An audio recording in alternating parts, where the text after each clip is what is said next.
Polo Democrático Alternativo.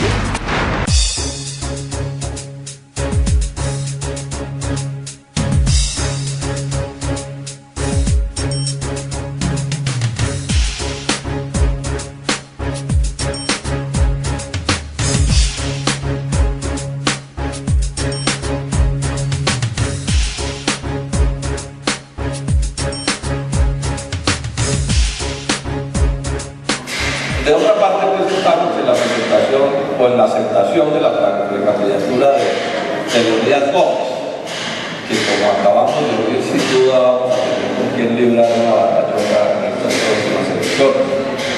Y debemos trabajar las cosas pues para ganarlas, esas elecciones. Pero también es verdad que es una precandidatura y que en ese sentido pues habrá que permitir que evolucione el proceso y que al final pues ustedes tomen las determinaciones que sean las que consideren más convenientes. Y quienes hacemos parte de la Dirección Nacional del Polo, pues asumiremos como conducta el respaldo a las decisiones que se tomen en Santander. Es una cosa que tiene que estar perfectamente clara. Pero siendo eso así, voy a hacer un par de comentarios sobre la candidatura de Leonidas que creo que vale la pena que se haga. Ella contó brevemente un poco su vida. Yo voy a contar otro pedacito que, aunque le concedo mucha importancia, yo conozco a Leonidas hace muchísimos años, es mi amigo, siempre que vengo a Bucaramanga conversamos, o sea, lo conozco bien de cerca y les quiero dar este testimonio.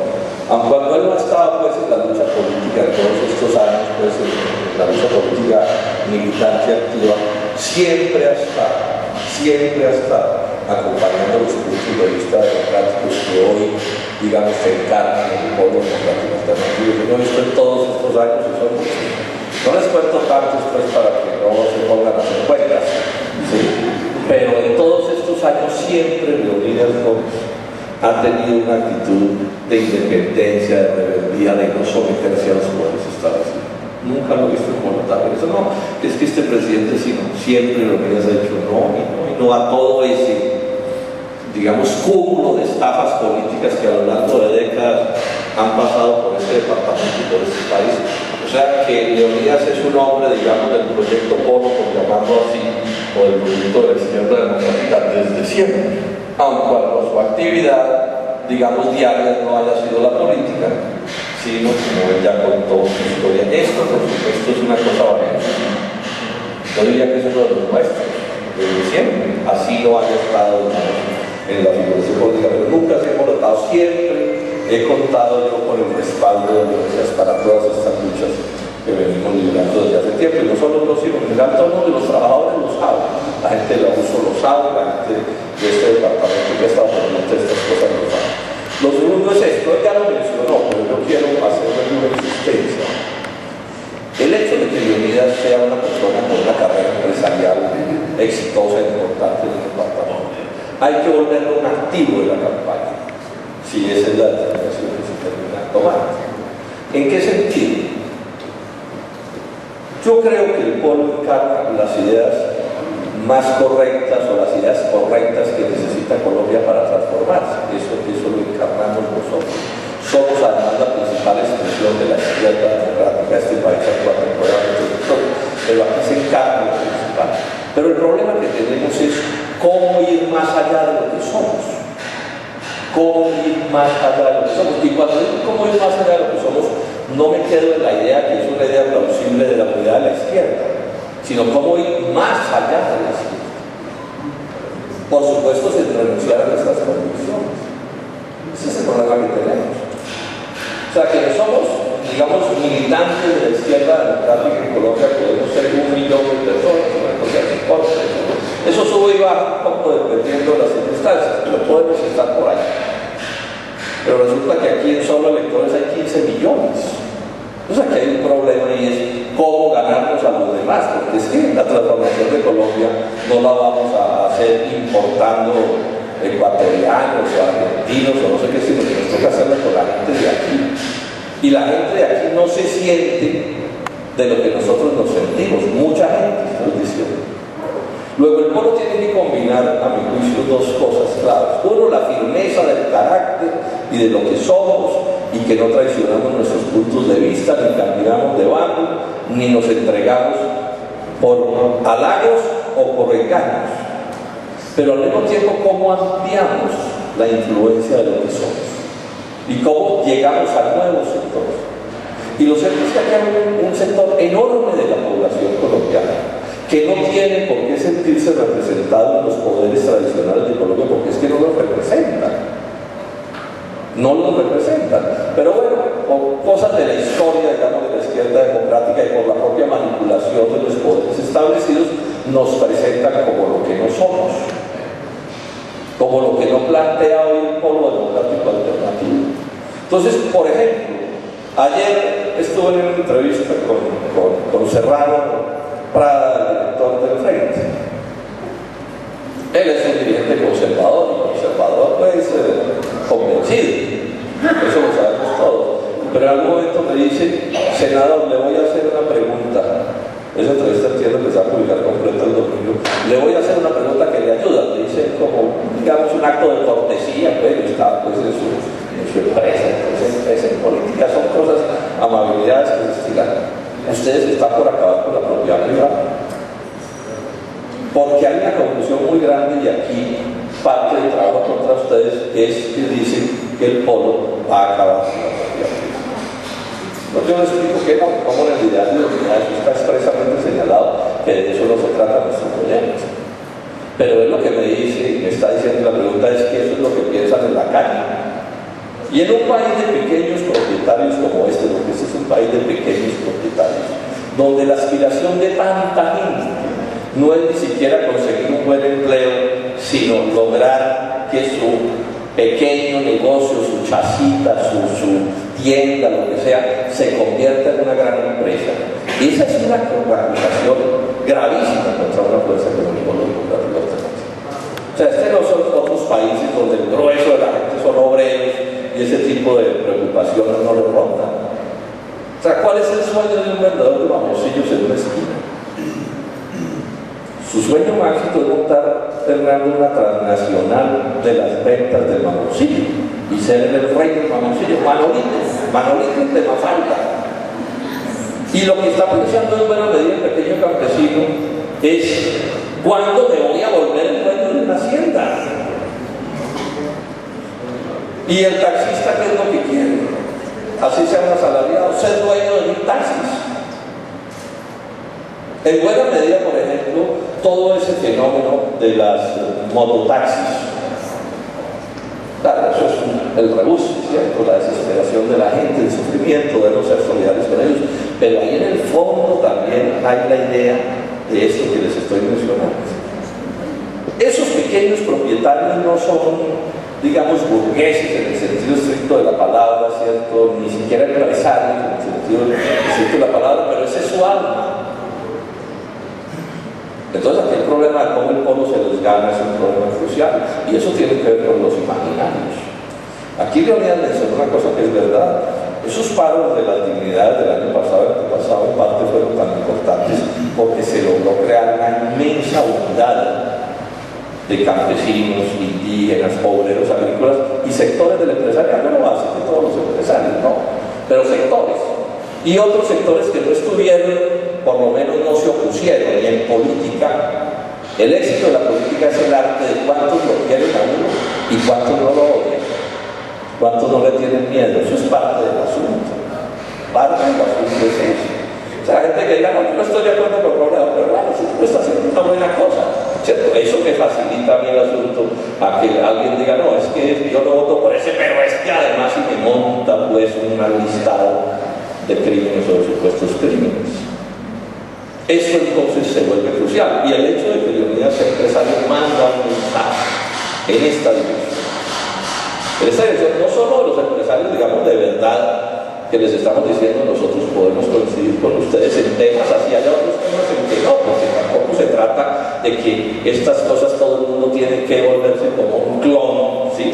Sino ciertas coincidencias. Ahora, la verdad es que aquí hay una coincidencia grande. Aquí hay un hecho nuevo en los últimos 30 años.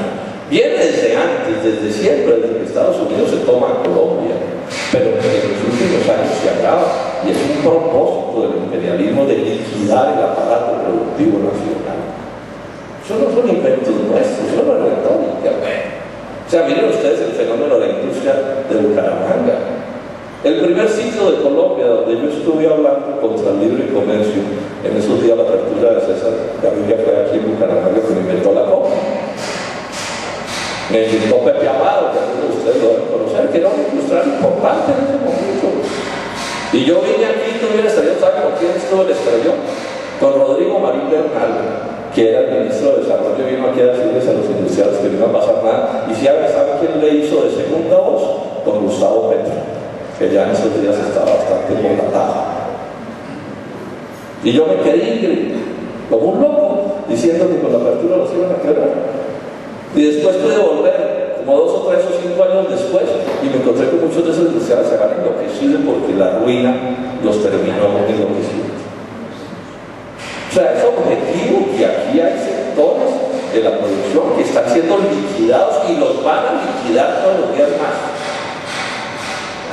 Y yo creo que si hay una cosa en la que el pueblo tiene que afinar, es que nosotros no podemos aplaudir cuando se cierran las empresas. O sea, nosotros podemos tener valoración con una empresa o con otra, muchas, y siempre estamos del lado de los trabajadores.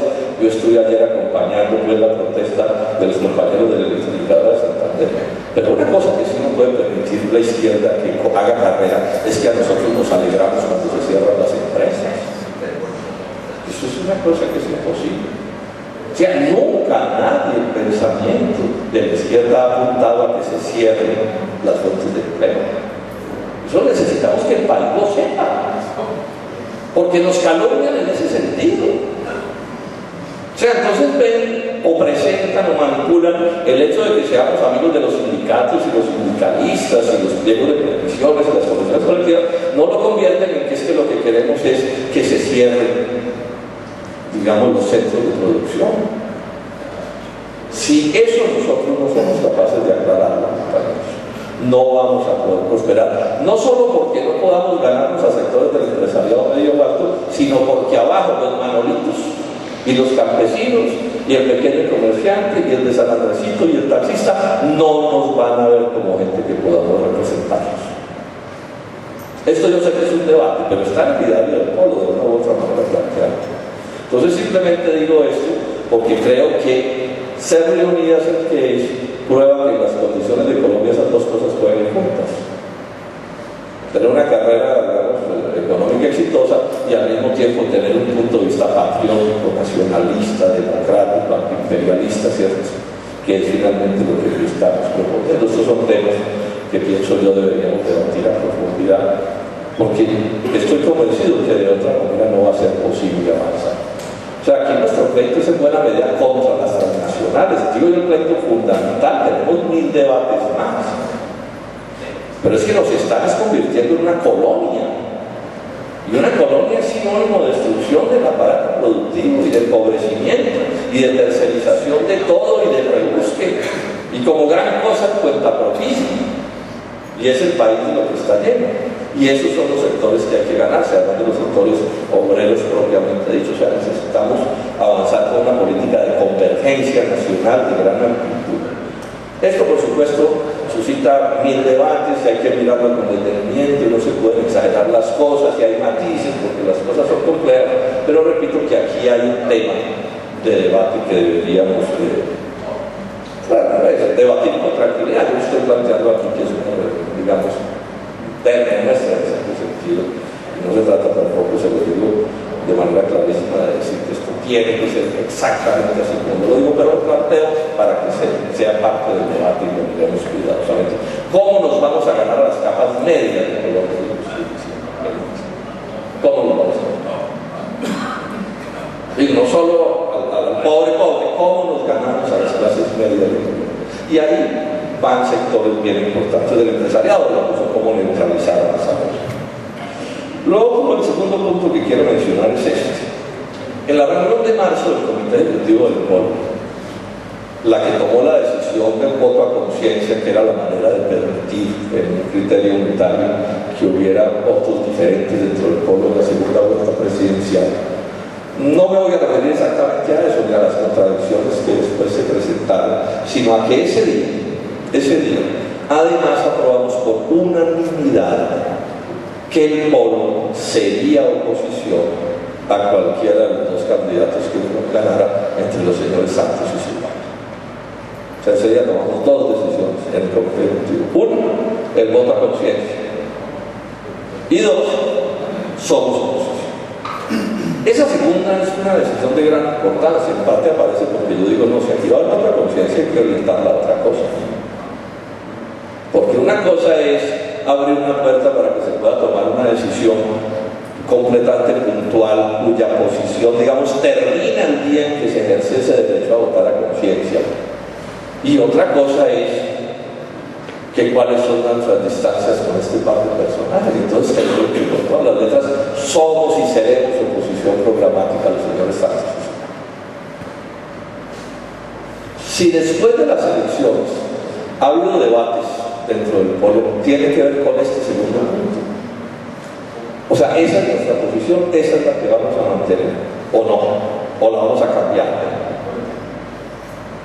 Digamos, lo que pasó hasta el día de las elecciones ya pasó, y claro, sobre eso hay valoraciones distintas y hay debates, pero a mí ya eso no es lo que me trasnocha, eso es historia patria. ¿Sí? Y claro, cada uno dará su constancia para la historia. El producto es ver de allá para acá qué hacemos, sobre todo, y de hoy para allá qué hacemos, y de mañana para allá qué hacemos. O sea, cómo valoramos el gobierno de Juan Manuel Santos, que finalmente que nos está gobernando. Bueno, cómo valoramos a las otras fuerzas. Entonces el Centro Democrático, inclusive podríamos hacer valoraciones en el pueblo en relación con otras fuerzas, los verdes, no sé qué, porque eso es parte del trabajo de los partidos, es juzgar y analizar quién es quién para saber cómo nos orientamos. Pero por supuesto que ese análisis, uno de los aspectos, a mi juicio, fundamental o determinante es, bueno, y frente al gobierno, ¿qué decimos? Entonces, ¿qué dijimos? En marzo, somos oposición a Santos, que fue el que ganó. Si hubiera ganado Zuluaga, se hubiera oposición a Zuluaga. Bueno, ¿qué tanta razón hemos tenido en estos meses? Recordemos que nosotros fuimos oposición declarada oficialmente a Santos en Santos 1. Entonces, bueno, Santos 2 es otra, digamos, otro momento. Hubo quienes o hay quienes lo han valorado como que este Santos 2 como que podría ser diferente a Santos 1. Entonces, parte del problema que el pueblo tiene que mirar, bueno, ¿qué tan cierto es que es diferente? Para llegar a una conclusión práctica es, ¿somos oposición a Santos o no? Pues que es al final lo que nos interesa. ¿Somos oposición o no? Yo creo que los hechos de estos meses ya nos dicen qué ha pasado. Además, esta anotación que le estoy haciendo en todas partes, que es parte de los líos que uno tiene para aclarar las cosas en política y en la vida. Los seres humanos somos dados a pensar con las ganas. Entonces todos quisiéramos, por ejemplo, los que no nos gusta la Colombia que vemos, todos quisiéramos que cambiara. Unos lo quieren con más digamos, razonamiento científico o análisis concreto, y otros simplemente como ilusión.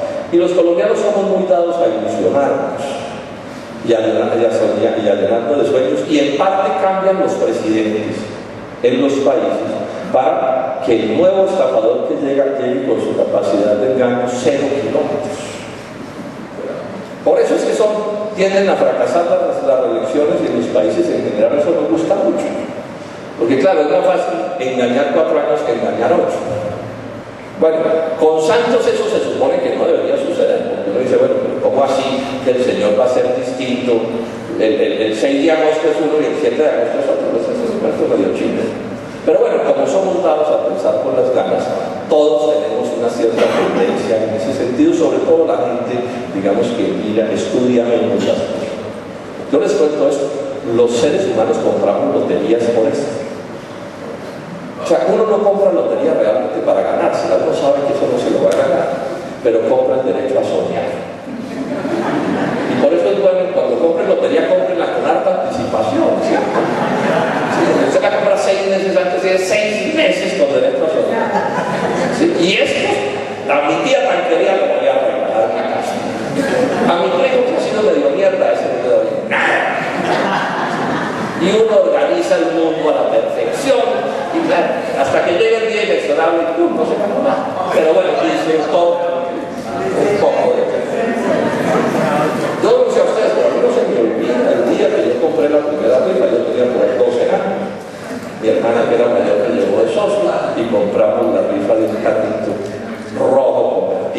todavía me sueño con él.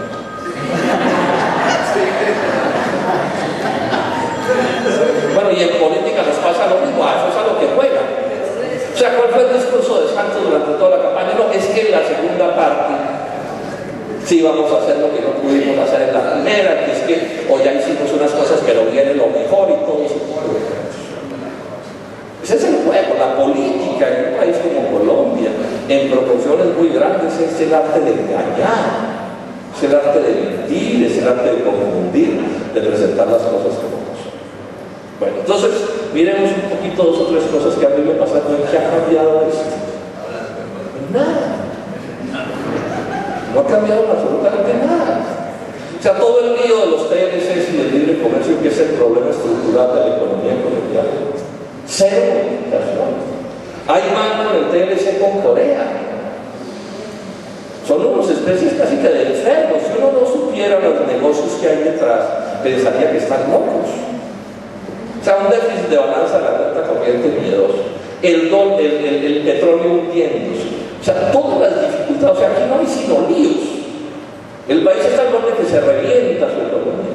Y estos tipos de meten ustedes con Corea, que acaba de quebrar la poquita industria que queda en Colombia. No, no es que estén locos, es que ellos saben a quién les sirve.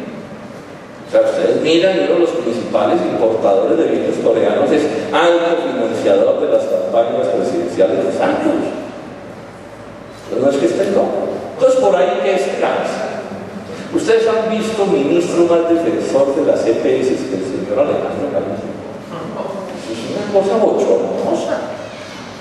Pero ¿qué nos va a sorprender si es que él está metido en eso? Él es un hombre del sector financiero. Y su señora esposa era nada menos que alta ejecutiva de la sector que es la regulación de las EPS. Y el gobierno nacional no solo los ofrece, está hasta el cogote metido en el negocio de las EPS, y eso es línea del Banco Mundial. No sé qué va a cambiar. Nada. Y si miramos hacia educación, pues sí, hizo un poquito de demagogia. Ahí en los afanes de que iba a perder las elecciones del Santos, entonces, pero ahí prometió otras cosas. Pero ¿en qué va a cambiar? Miren ese desastre de las universidades privadas. Tan mencionado. ¿Y en qué está el gobierno? Ese no es tape. No es bregando a irse a fondo de eso. Esas universidades que han reventado esos escándalos no son la excepción, esa es la punta del iceberg, la punta del témpano, así son todas, o casi todas. ¿Y qué es la reforma que está planteando el gobierno? Dos retoques para volver, digamos, a enjaular el demonio que se le ha salido y que la gente se produce con esa cosa. Todo en la vía de qué? De la privatización. Es que Santos fue capaz de proponer universidades con ánimo de lucro, y en eso están.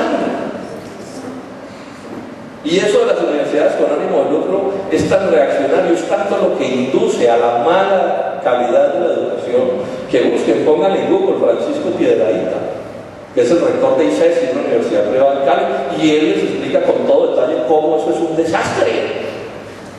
Y esa es la política educativa. El cuentico de que es que iban a arreglar lo de las horas extras en que quedó carreta. Y hacer tal cosa por otro. Hay un asunto sobre el que me estoy deteniendo, porque el tape presidencial en esto es ultra exitoso. O dos cosas. Uno, el caso de la reversión, y esto en Santander nos tiene que interesar porque es petróleo y es uso, la reversión de campos fluviales para el está pactada en un contrato, es obligatoria, hoy es obligatoria. Y están viendo a ver cómo a las escondidas cambian eso para regalarle lo que queda en campos fluviales después del 2016 a Brasil. Esta semana logramos una cosa que es bien difícil, es que 15 senadores, que habían podido ser más, de todos los partidos, de la U, liberal, conservador, del Polo, Verdes, del Centro Democrático, firmamos una declaración, una carta al gobierno diciéndole que los fluviales tenían que revertir. Hay un error. ¿Alguien ha visto en la prensa, en la radio, en la televisión? ¿Cómo no va a ser noticia que 15 congresistas de todos los partidos se unen a una cosa como esta? La otra, este gobierno con el voto del santismo,